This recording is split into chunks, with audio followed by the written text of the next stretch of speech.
Takatifu, tunakuomba Baba Askofu msaidizi usogee hapa mbele na kupokea zawadi hizo. Mtakatifu Papa Yohane Paulo wa Pili atawakilisha zawadi ya msalaba.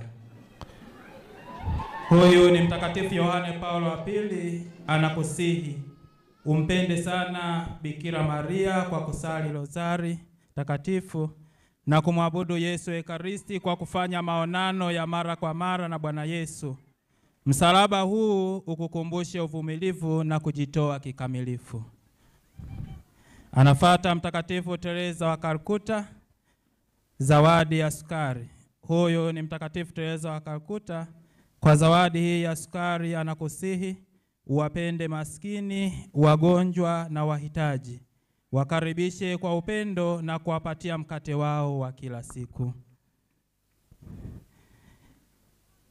Tafuata Mama Bikira Maria kwa zawadi ya rozari takatifu.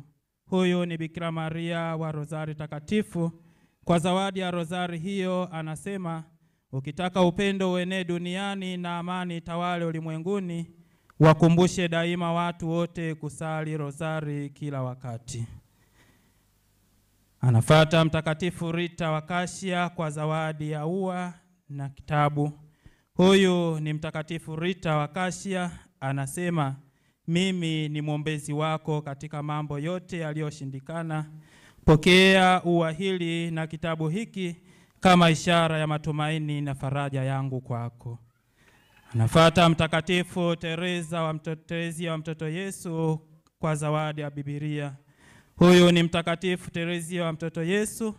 Kwa Biblia hii uwalishe watu neno la uzima na kuwaongoza kwa Mungu. Anafuata Mtakatifu Josafati.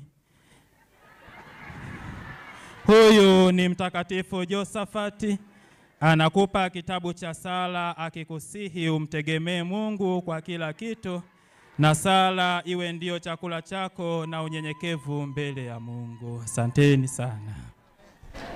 Asanteni sana watoto, tunawashukuru na walezi wao kwa kuandaa vizuri. Niombe askofu msaidizi basi urudi katika kiti chako na kuketi, na watoto watatoa heshima na kurudi sehemu zao. Hakika watoto hawa si tu kwamba wameimba wimbo wa kumtia moyo, lakini pia mara baada ya wimbo huo maalum, wakati watoto wanaendelea kurudi sehemu yao, basi niombe kabisa Lydia usogee hapa nilipo zenye ujumbe maelekezo maalum maanani kabisa kwa askofu huyu ambaye anawekwa kulisimamia kama askofu msaidizi wa jimbo hili kuu Katoliki la Tabora. Nikusihi mpenzi msikilizaji na mtazamaji wa matangazo haya,